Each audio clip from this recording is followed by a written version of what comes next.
받아들이는 대학도 있고 네네. 못 받아들인다고 하는 대학도 있잖아요. 수능 최저학력 기준 폐지에 대해서. 네네. 근데 지금 뭐 통계적으로 보면 받아들이지 못하겠다고 하는 대학이 더 많은 더 거죠. 많은 거죠. 네네. 네. 그럼 그 대학의 네. 입장에서 윤 선생님 어떻게 보시는 거예요?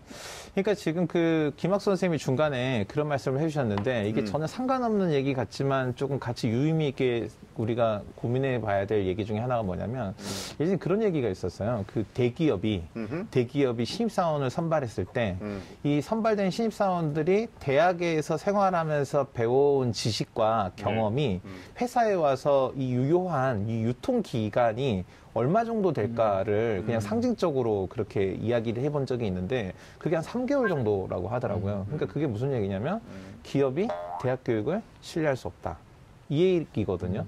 근데 거꾸로 이 수능이 사실은 7차 교육과정 이후에 이 학생들의 어떤 교과에 대한 이 학교 교육과정에 대한 부담을 줄이기 위해서 계속 노력해 왔거든요. 7차 교육과정이.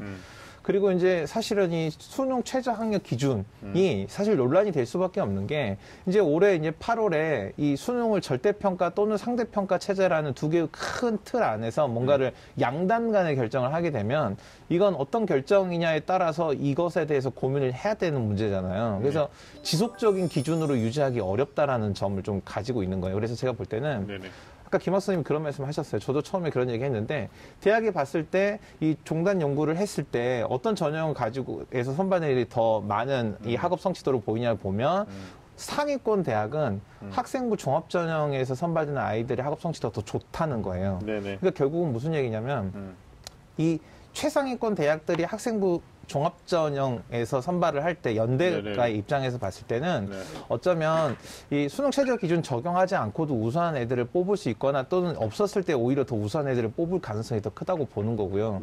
그다음에 상당히 많은 대학들은 이미 우리나라 대학이 사실은 이 학문 연구의 관점에서 서로 각자의 영역이 있는 게 아니라 이 대학이 일정 부분 서열화됐다라는 것에 대해서 이거 우리가 인정할 수밖에 없잖아요. 그런 관점에서 봤을 때 이 아주 최상위권 극소수의 최상위권 대학을 제외하고 나서는 지금도 여전히 현재 가지고 있는 시스템을 유지했을 때 그들 대학에서 우수한 인재를 뽑는 데 더 유리하다라고 판단을 하고 있다고 보여지는 거죠. 오케이, 알겠습니다.